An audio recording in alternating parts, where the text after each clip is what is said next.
नमस्कार, मैं हूं आपके साथ विभा उपाध्याय और आप देख रहे हैं खबर 1 मिनट 60 सेकंड में। देखिए खबरों की पड़ताल तह तक। दानापुर के हरनीचक का शिवम कॉन्वेंट स्कूल उस वक्त रण क्षेत्र में बदल गया जब स्कूल के संचालक और अभिभावक आपस में ही भिड़ गए। 10वीं के रिजल्ट में गड़बड़ी की शिकायत को लेकर जब छात्र के अभिभावक स्कूल पहुंचे तो स्कूल संचालक मंटू शर्मा और उनके पुत्र ने बाउंसरों के साथ मिलकर अभिभावक की पिटाई शुरू कर दी। इसके बाद गुस्साए अभिभावक ने मंटू शर्मा के बेटे की भी पिटाई की। जो शख्स काले शर्ट में है वो स्कूल संचालक मंटू शर्मा का बेटा है। देखिए वो किस तरह बीच सड़क पर अभिभावक की पिटाई कर रहा है। पिटाई से अभिभावक का पारा भी 7वें आसमान पर चढ़ गया। फिर तो अभिभावक ने संचालक के बेटे की जमकर पिटाई कर दी। जानकारी के बाद बेउर पुलिस मौके पर पहुंची और मामले को शांत कराया। इस मामले में दोनों पक्षों ने बेउर थाने में लिखित शिकायत दर्ज कराई। मामला बेउर थाना क्षेत्र के हरनीचक का है। वहीं थानाध्यक्ष अमित कुमार ने मामले की जांच के बाद कार्रवाई की बात कही है। मुजफ्फरपुर से वर्दी को शर्मसार करने वाली तस्वीर सामने आई, जहां एक दारोगा का घूस लेते हुए वीडियो वायरल हुआ। दारोगा शहरी क्षेत्र के मिठनपुरा थाने में तैनात है और अपने ही थाना परिसर में 2 युवकों से घूस लेते हुए नजर आए। वीडियो में आप साफ तौर पर घूस लेने वाले दारोगा का चेहरा देख सकते हैं और रुपए लेने वाले 2 युवक भी साफ साफ नजर आ रहे हैं। मोल जोल के बाद घूस राशि तय की गई। एक युवक पैसा दारोगा जी को देता है। सिटी एसपी राजेश कुमार ने बताया कि उस दारोगा की पहचान कर ली गई है। मिठनपुरा इंस्पेक्टर से मामले की जांच कराई जा रही है, जिसकी रिपोर्ट आने के बाद आगे की कार्रवाई की जाएगी। वीडियो हम लोग को भी संज्ञान में आया है। हम लोग को भी मोबाइल के व्हाट्सएप पे भेजा गया है। इसकी जांच हम उच्च स्तर से इसकी करवा रहे हैं। वीडियो के वायरल होने के बाद अब पुलिसिया सिस्टम पर सवाल उठने लगे हैं कि आखिर जिन कंधों पर कानून को पालन कराने की जिम्मेदारी है वो ही कानून का उल्लंघन कर रहे हैं।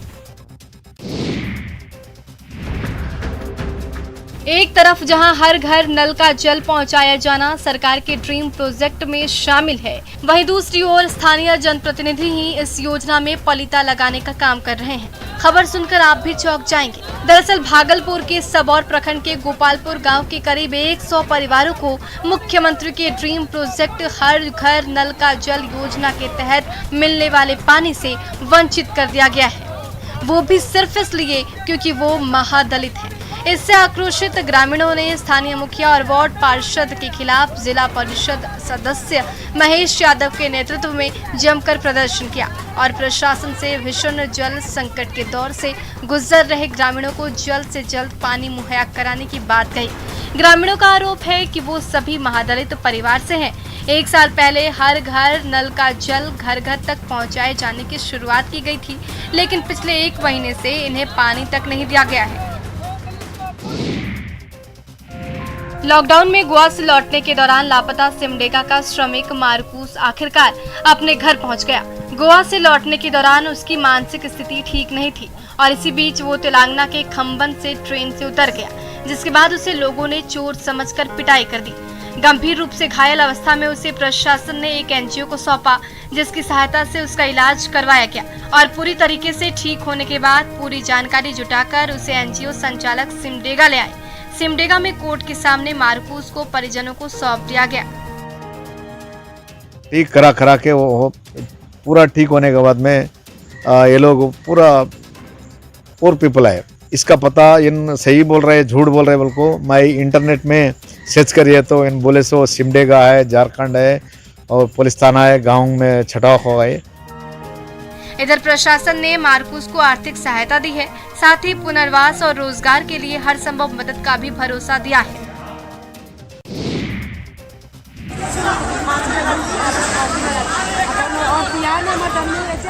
जहानाबाद के घोसी थाना के पास से जुटी भीड़ का गुस्सा पुलिस पर है।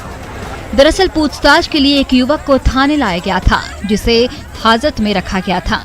इसी बीच युवक ने शौचालय में जाकर आत्महत्या कर ली। खबर जैसे ही मिली गांव वाले पहुंच गए और थाने के सामने शव रखकर प्रदर्शन करने लगे। लोगों को समझाने बुझाने पहुंचे जवानों पर भी ग्रामीण भड़क गए। पुलिसकर्मी और थाने पर भी आक्रोशित लोगों ने पथराव किया, जिसमें पुलिस की कई गाड़ियों के शीशे भी टूट गए। साथ ही कई पुलिसकर्मियों को चोट भी आई है। जानकारी के बाद खुद जिले के एसपी गांव पहुंच गए। लोगों को किसी तरह थाने के पास से हटाया गया। वहीं शव को पोस्टमार्टम के लिए भेज दिया गया।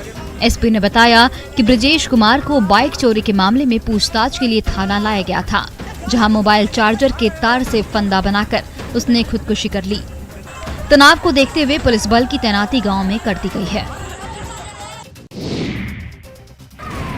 छोटी छोटी बातों का फसाना बन जाता है, आपने सुना होगा। खगड़िया में ऐसा हुआ है, जहां बच्चों के आपसी विवाद में दो पक्षों में जमकर मारपीट हुई। इस दौरान दोनों तरफ से देर तक लाठियां चली। मारपीट में 6 से ज्यादा लोगों को चोटें भी लगी।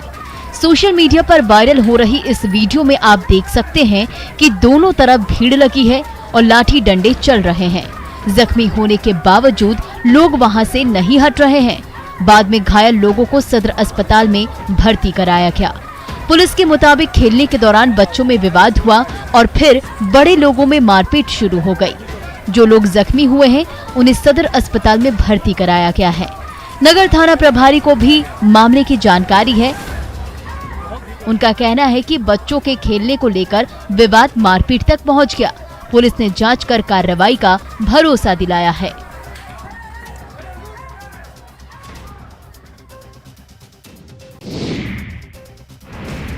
बांका में उत्पाद विभाग की टीम ने शराब तस्करी के बड़े मामले का खुलासा किया है। टीम ने बौंसी और बाराहाट थाना क्षेत्र के सीमावर्ती इलाके से ट्रक में भरे 35 लाख रुपए के अवैध शराब को जब्त किया। साथ ही दोनों तस्करों को भी गिरफ्तार किया। दोनों गिरफ्तार तस्कर समस्तीपुर के रहने वाले बताए जा रहे हैं। उत्पाद अधीक्षक की माने तो शराब की खेप मुजफ्फरपुर ले जाई जानी थी और फिलहाल उत्पाद विभाग की टीम आगे की कार्रवाई में जुट गई है। हमारी उत्पाद टीम जो है प्रमोद कुमार और निरीक्षक के नेतृत्व में वहाँ जांच कर रही थी। गुप्त सूचना के आधार पर यह ट्रक को जब जांच किया गया तो इसमें करीब 300 से अधिक पेटियां हैं। पूछताछ में यह पता चला है कि यह गिरिडीह के सीमावर्ती क्षेत्र से शराब इसको ट्रक लाया किसी ने हैंड ओवर किया है। ये दोनों चालक समस्तीपुर के हैं। समस्तीपुर से ये ट्रक लेके गए थे। बताया गया था कि चूना लेके आना है इसमें। बिहार में लगभग 5 साल से शराब बंदी है। इसके बावजूद धंधेबाज बाज नहीं आ रहे। तस्करी के रोज नए तरीके इजाद किए जा रहे हैं। हालांकि पुलिस भी लगातार अपनी कार्रवाई तेज कर रही है। पूर्णिया के बायसी थाना स्थित दिग्घी पुल के पास ट्रक और डंपर की आमने सामने की टक्कर हो गई। घटना में 2 लोग गंभीर रूप से घायल हो गए। दोनों को इलाज के लिए सदर अस्पताल भर्ती कराया गया है। स्थानीय लोगों का कहना है कि 2017 के बाढ़ में ही दिग्घी पुल क्षतिग्रस्त हो गया था, जिसके कारण यहां 4 लेन वन वे हो गया है। लोगों ने बताया कि अक्सर यहां हादसे होते रहते हैं। बीते 11 जुलाई को भी 2 ट्रकों के आमने सामने की टक्कर में 3 लोग बुरी तरह झुलसकर मर गए थे। स्थानीय लोगों की माने तो पिछले 4 साल में इस जगह पर सड़क दुर्घटना में 15 से अधिक लोगों की मौत हो चुकी है, जबकि दर्जनों लोग घायल हुए हैं। रोज यहाँ पे एक्सीडेंट होता है। कहीं पे आदमी एक्सीडेंट होता है, कहीं पे गाड़ी एक्सीडेंट होता है। जो यह सफरों से यह पुल अभी तक कुछ नहीं हुआ है। लगातार हो रही दुर्घटना के बाद भी पुल की मरम्मत नहीं की गई, जिसका परिणाम है कि हर दिन दुर्घटनाएं हो रही हैं। नवादा में लगातार हो रही बारिश से जनजीवन अस्त व्यस्त हो गया है। बारिश के कारण रो पीएचसी परिसर में पानी जमा हो गया है। जल निकासी की समुचित व्यवस्था नहीं होने के कारण पूरा अस्पताल परिसर पानी में डूब गया। जल जमाव के कारण मरीजों के साथ कर्मचारियों को भी काफी परेशानियों का सामना करना पड़ रहा है। अस्पताल जाने आने वाले सभी मरीजों को गंदे पानी में प्रवेश करके ही अस्पताल पहुंचना पड़ता है, जिससे लोगों में संक्रमण का खतरा और भी बढ़ जाता है। लोगों की शिकायत है कि वरीय अधिकारियों को सूचना दी गई, इसके बावजूद भी अब तक जल निकासी का काम नहीं किया गया। अस्पताल के डॉक्टर, कर्मी समेत सभी लोग इसी पानी में प्रवेश कर अस्पताल जाने को मजबूर हैं। यहाँ बरसात का पानी बहुत दिनों से जमा है और बहुत ही गंदगी पानी में है और जिससे इन्फेक्शन का चांस बहुत ज़्यादा बढ़ जाती है। अब देखना होगा कि इस मामले में अस्पताल प्रबंधन कब तक संज्ञान लेती है और कब तक लोग राहत की सांस ले पाते हैं।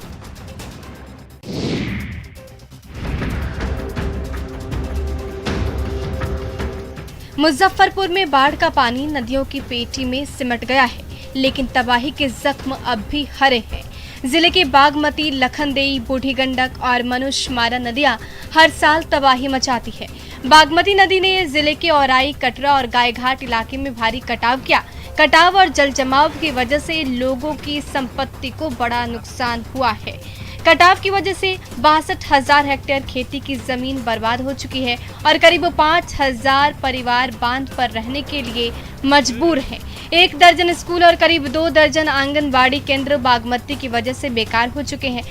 बांध के बाहर की जमीन में हर साल मनुष्यमारा नदी का काला पानी भर जाता है, जिससे खेती भी नहीं हो पाती। एक तरफ बाढ़ ने पहले ही बेघर कर दिया तो दूसरी तरफ खेती बाड़ी भी चौपट हो गया। अब देखना होगा कि कटाव कब तक थमता है और लोग कब तक राहत की सांस लेते हैं। उत्तर बिहार में बाढ़ से थोड़ी राहत मिली, लेकिन अब दक्षिण बिहार की नदियां उफनाने लगी हैं। गंगा और सोन सहित दक्षिण बिहार से गुजरने वाली तमाम छोटी बड़ी नदियों में आजकल जलस्तर में तेजी से बढ़ोतरी जारी है। बक्सर से पटना तक गंगा का जलस्तर तेजी से बढ़ रहा है। अब पटना से सटे कई इलाकों में गंगा का पानी खेतों में फैलने लगा है। गंगा के किनारे के गांव में जलस्तर में वृद्धि से तेज रफ्तार ये वृद्धि लोगों की चिंता का सबब बन गई है। दानापुर दियारा के पुरानी पानापुर के निचले इलाके में बाढ़ का पानी घुसने लगा है। पटना में गंगा दीघा घाट से दीदारगंज घाट तक खतरे के निशान से ऊपर बह रही है गंगा। जलस्तर बढ़ने से कृष्णा घाट के पतवे पर भी पानी आ गया है। बैठने वाले सभी चबूतरे जलमग्न हो गए हैं। हर साल ही मतलब इससे ज़्यादा ही जलस्तर रहता है। जहाँ अभी हम खड़े हैं इसके ऊपर पानी आ जाता है हर साल। दूसरे राज्यों में लगातार बारिश का असर गंगा में नजर आ रहा है, जिसकी वजह से जलस्तर खतरे के निशान से ऊपर पहुंच गई है। गंगा के जलस्तर में बढ़ोतरी का असर दिखने लगा है। लोगों को कई तरह की परेशानियों का सामना करना पड़ रहा है। उसमें सबसे बड़ी परेशानी शवों को जलाने को लेकर आ रही है। पटना का दीघा घाट, जहां मृतकों का अंतिम संस्कार यहां किया जाता है, वहां भी गंगा का जलस्तर बढ़ने से लोग परेशान हैं। जलस्तर बढ़ने से दीघा में शमशान घाट जलमग्न हो चुका है और ऐसे में लोगों को मुख्य सड़क के किनारे ही शवों को जलाना पड़ रहा है। स्थानीय लोगों के मुताबिक पहले शव को जलाने में काफी दिक्कतों का सामना करना पड़ता है। साथ ही ये भी कि एक दिन ऐसा भी आएगा जब शव बिना जलाए गंगा नदी में फेंका जाना शुरू हो जाएगा। पानी बढ़ता है और दिक्कत और बढ़ेगा। हो सकता है कि मजबूरी में और रास्ता पर जलाना पड़ जाएगा। दरअसल सहायक नदियों के उफान में होने से गंगा का जलस्तर भी काफी बढ़ गया है। ऐसे में पानी हर जगह घाटों के ऊपर पहुंच चुकी है और लोगों की परेशानी बढ़ती जा रही है।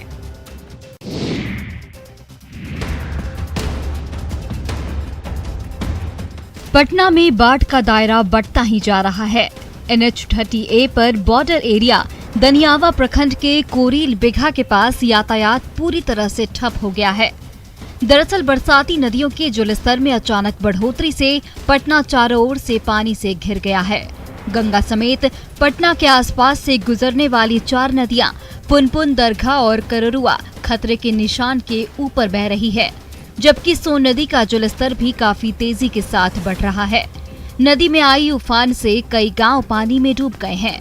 वहीं कई तटबंधों के टूटने से कई जगह पर पानी ओवरफ्लो हो रहा है, जिससे जनजीवन पूरी तरह से प्रभावित हो गया। दर्जनों गांव में पानी घुस गया है, जिससे सैकड़ों एकड़ में लगी धान की फसल भी डूब गई है। 3 दिन से लगातार दनियावा इलाके में जलस्तर बढ़ रहा है। अगर यही हालात रहे तो कई और गांव भी पानी की चपेट में आएंगे। लखीसराय में लगातार बारिश से गंगा उफान पर है, जिसका असर बढ़िया और पिपरिया प्रखंड के दियारा इलाके के निचले हिस्से में देखने को मिल रहा है। गंगा में पानी 2 से 3 सेंटीमीटर प्रति घंटे की रफ्तार से बढ़ रही है। दियारा जाने के लिए नाव ही एकमात्र सहारा बचा है।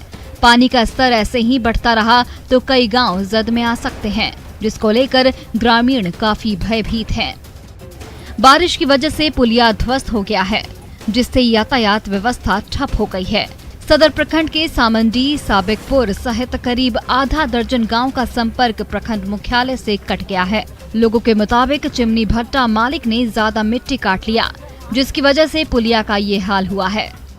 हम लोग इसको मतलब अभी यातायात बहाल करने के लिए अभी जो भी उपाय होगा वो हम लोग कर रहे हैं। लगातार बारिश की वजह से लोगों की परेशानी बढ़ गई है। साथ ही नदियों में उफान से गांव पर खतरा मंडरा रहा है। मुंगेर में भी पिछले 3 दिनों से गंगा के जलस्तर में वृद्धि दर्ज की गई है। जैसे जैसे जलस्तर में बढ़ोतरी हो रही है, वैसे वैसे निचले इलाके और दियारा क्षेत्र के लोगों की चिंता बढ़ रही है। केंद्रीय जल आयोग के अनुसार गंगा के जलस्तर में हर घंटे 2 सेंटीमीटर की बढ़ोतरी हो रही है। मुंगेर में बुधवार की देर शाम गंगा के जलस्तर बढ़ोतरी के बाद देश के 52 शक्तिपीठों में से एक चंडिका स्थान मुंगेर में बाढ़ का पानी घुस गया है। माता की श्रृंगार पूजा को भी बंद करना पड़ेगा। मुंगेर में गंगा खतरे के निशान से मात्र 83 सेंटीमीटर नीचे बह रही है, जिसके कारण मुंगेर में बाढ़ की स्थिति उत्पन्न हो गई है। दियारा क्षेत्र के साथ ही दर्जनों गांव पानी से घिर गए हैं, जिसके कारण आवागमन में परेशानी हो रही है। दियारा के सैकड़ों एकड़ में लगे फसल डूब गए हैं।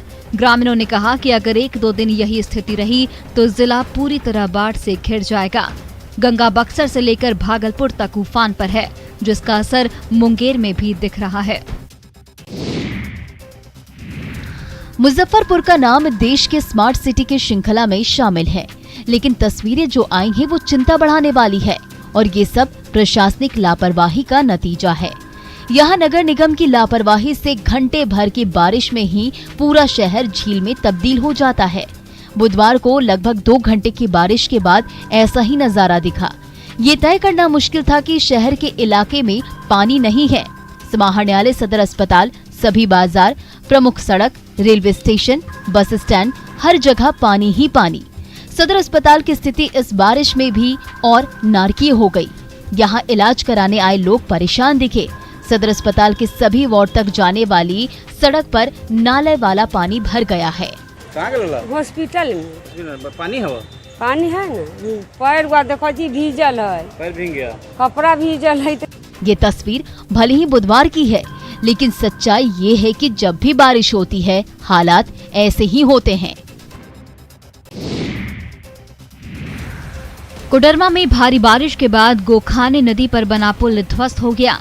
बड़की धमराय कांको पथ पर पुल ध्वस्त होने से मझगावा गांव का पंचायत सचिवालय से संपर्क टूट गया है। इसके साथ ही Jhumri Tilaiya, Banjidih power plant, Tilaiya dam, Kanti panchayat और बड़की धमराय पंचायत के लोगों का आना जाना प्रभावित हो गया है। 20 साल पहले बना ये पुल पिछले साल ही आंशिक रूप से क्षतिग्रस्त हो गया था, जिसके बाद पुल के दोनों साइड डायवर्सन लगाकर भारी गाड़ियों के आने जाने पर रोक लगा दी गई थी। लेकिन मरम्मत नहीं होने से ये पुल इस बार पूरी तरह से क्षतिग्रस्त हो गया। पुल देखिए, पिछले साल से ये पुल टूटा हुआ है, काफी लोगों को परेशानी हो रहा है। खास करके बनगावा जो हमारा बड़की धमराय पंचायत में पड़ता है और पंचायत कार्यालय में जाने में काफी परेशानी का सामना पड़ रहा है। पुल के क्षतिग्रस्त होने से लोगों की परेशानी बढ़ गई है। अब लोगों के 10 से 12 किलोमीटर की अतिरिक्त दूरी तय करनी पड़ रही है।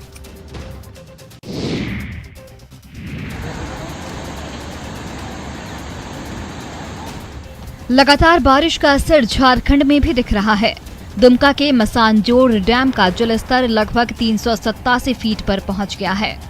बुधवार की सुबह डैम के 11 फ्लड गेट से मयूराक्षी नदी में पानी छोड़ दिया था, लेकिन डैम के जलस्तर पर नियंत्रण नहीं हो पाने से सभी 21 गेट से पानी छोड़ दिया गया। यहां डैम का नियंत्रण पश्चिम बंगाल राज्य सरकार के सिंचाई विभाग के अधीन है। केंद्रीय जल आयोग के मसानजोड़ स्थित बाढ़ नियंत्रण केंद्र से मिली जानकारी के अनुसार डैम के ऊपरी भाग से बारिश का पानी घुस रहा है। डैम के पानी से दुमका शहर में बाढ़ नहीं आ सके, इसे लेकर प्रबंधन सतर्क दिख रहा है। यहाँ फिलहाल डैम का स्तर खतरे के निशान 404 फीट से 18 फीट नीचे है। इधर डीसी ने खुद डैम का जायजा लिया। साथ ही 3 दिन से लगातार हो रही बारिश को लेकर डैम के गैलरी में कर्मचारियों को आपात ड्यूटी पर तैनात कर दिया है। अरवल में सोन नदी से गदहा से बालू ढोने वाले मजबूर हैं। इस काम में लगे मजदूरों की परेशानी बढ़ गई है। दरअसल जिला प्रशासन ने बालू खनन पर रोक लगा दिया है, जिसके बाद ये बेरोजगार हो गए हैं। ऐसे ही कई मजदूरों ने बुधवार को जिला मुख्यालय में धरना और प्रदर्शन किया। मजदूरों ने आरोप लगाते हुए कहा कि कोरोना महामारी के दौर में गधा रखने वाले मजदूरों का रोजगार ठप हो गया है। अपने परिवार का पालन पोषण के अलावे अपने जानवरों के लिए भी प्रबंध करना पड़ता है, लेकिन पुलिस प्रशासन सख्ती कर रही है, जबकि बालू माफियाओं और पुलिस प्रशासन की मिलीभगत से यहां पर बालू का खेल जारी है। गधा मालिकों ने आरोप लगाया है कि छोटे छोटे गरीब परिवारों पर शोषण किया जा रहा है। पूरे शहर में मजदूरों ने गधा के साथ प्रदर्शन किया। इस गधा आंदोलन में स्थानीय विधायक महानंद सिंह ने भी साथ दिया और सोन नदी से बालू उठाव के लिए इजाजत मांगी।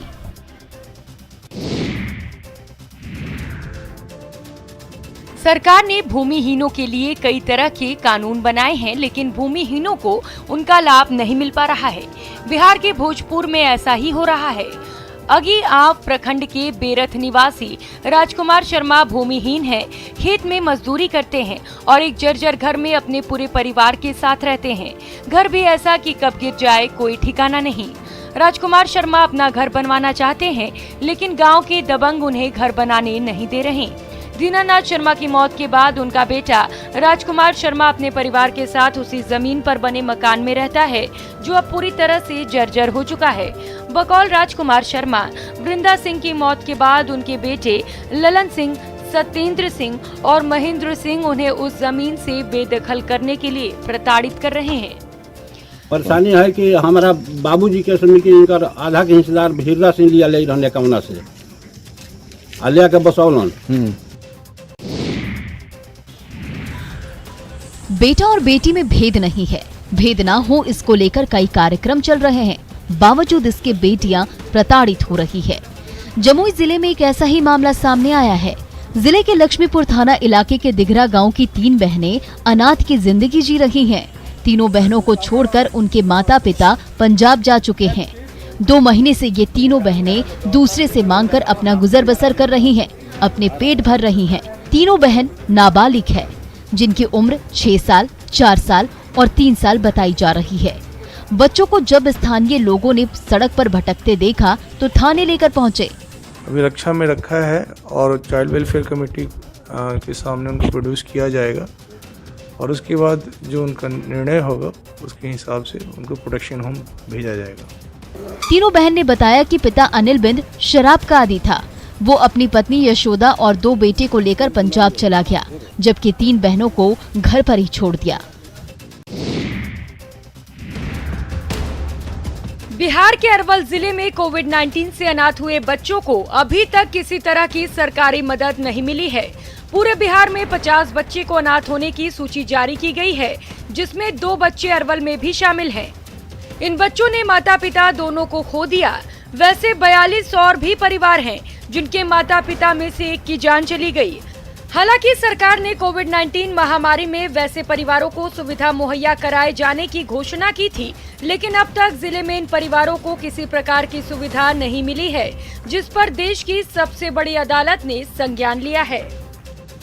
अरवल जिले में इसकी लिस्ट जारी हुई है, जिसमें कुल 2 परिवार इससे प्रभावित हैं और अब तक इन परिवारों को सुविधा नहीं मिली है। ऐसे में सुप्रीम कोर्ट ने इनकी संज्ञान लिया है और इन्होंने आदेश जारी किया है कि जो भी परिवार कोविड जैसी वैश्विक महामारी में माता पिता को खो दिए हैं, उन्हें सरकार सहायता राशि शीघ्र ही पहुंचाया जाए।